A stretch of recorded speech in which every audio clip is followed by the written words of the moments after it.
you've also seen some of the best firefighters come through, and you've seen some maybe not so great firefighters come through, like we all have in fire, like any other profession. But what I wanted to talk to you about, one of the things, is what makes a great firefighter. And we already started off with the whole idea of never stop learning. Like you've never arrived.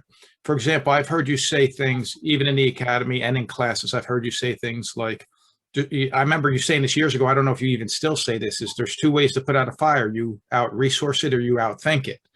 Yeah. And right there, that comes down to, again, educate yourself. You need to be an educated firefighter. But what are some of the other things that you would say make a great firefighter? Well, great question. It's funny. I was talking about this the other day with a couple of people when I was down at the high-rise conference. Same question, but just presented differently. One of the things that quickly comes to mind that I said the other day, and I'll say it to you, and I know that you're going to be right in tune to my thought process. It's a passion. It really is. We have to, when I look at this job, I don't look at it as a job. I look at it as like a calling, something that I was meant to do, where, you're the first one in and you're the last one to leave. When the end of the evening, when the meal is, cleaned up, the food is put away, the dishes are done, those few people who are back out on the apparatus floor at 8 or 9 o'clock, looking open up another compartment, or maybe taking a tool out and just cleaning it one more time, just getting ready for the next run before that run comes in.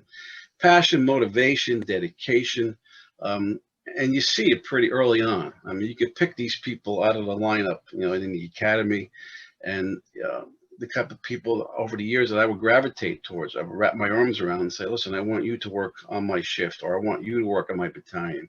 I would often have the training division guys say, listen, I got a list of people for you that you're going to love. We're going to send them towards you because we know that you and your people, me and my people, but the people I had the opportunity to work with are going to take them and make them better than they are. You're going to make them great. They're going to be the future leaders of the job. And I would say, give me all of them. But I also would say like this, give me some people out of the academy who you think need to just be encouraged or motivated a little bit further. Maybe they're on the fence a little bit. Maybe they're unsure. Maybe they had a tough time in the academy. Maybe they were teased a little bit. Maybe they're a little bit lighter regarding, weight and strength. I go, give me them too. I said, give me a mixed bag of everybody, and I'll sister them up with people who could mentor them and move them along and make them good too.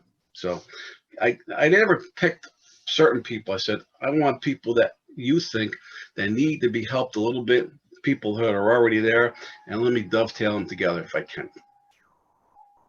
Yeah, I like that. Yeah, because you're essentially, you just talked about mentorship. And one of the things you just said is something that I always found real valuable as a deputy chief is we implemented a very informal mentorship program. We would take a brand new firefighter, we'd link them up with someone who had the passion, first and foremost, that you just talked about.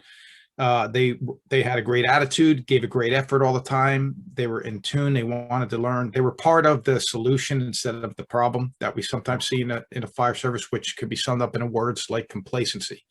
Sure. And I'd walk out of my apparatus floor sometimes 7, 8 at night. We would train for minimum 3 hours a day. You have a busy day. You're doing reports. You're taking care of your station and everything. So at 7, 8, 9 o'clock at night, it's understandable if they have their own time to do their own thing. And then I would see them on the apparatus floor, the mentor, the person I assigned as for them to mentor, with a piece of equipment, going over the tool, maybe doing their own drill.